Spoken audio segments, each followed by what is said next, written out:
ফ্রান্সের সাথে ৬৩,০০০ কোটি টাকার চুক্তি করল ভারত।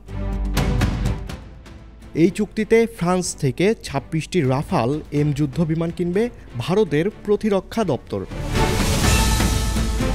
ইতিমধ্যে ভারত এ সংক্রান্ত একটি চুক্তি স্বাক্ষর করেছে বলে জানিয়েছে দেশটির প্রতিরক্ষা মন্ত্রণালয়ের একজন কর্মকর্তা।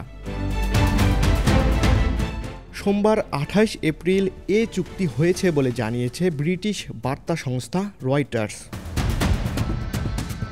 প্রতিবেদনে জানিয়েছে চুক্তিটি এই মাসের শুরুর দিকে ভারতের নিরাপত্তা মন্ত্রিসভায় অনুমোদিত হয়েছিল, যা পরিচালনা করেন প্রধানমন্ত্রী নরেন্দ্র মোদি।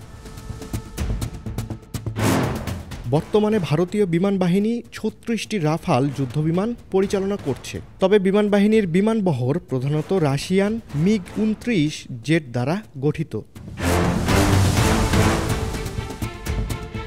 ফ্রান্সের সাথে এই চুক্তি ভারতের সামরিক আধুনিকরণের প্রচেষ্টা, রাশিয়ার উপর নির্ভরশীলতা কমানো এবং পাকিস্তান ও চীনের সঙ্গে উত্তপ্ত সীমান্তে মোতায়েন থাকা বাহিনীর জন্য দেশীয় অস্ত্র বাড়ানোর প্রয়াসের অংশ হিসেবে দেখা হচ্ছে।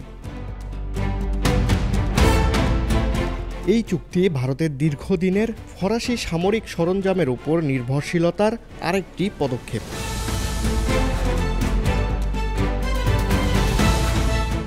আন্তর্জাতিক ডেস্ক, দৈনিক করতোয়া।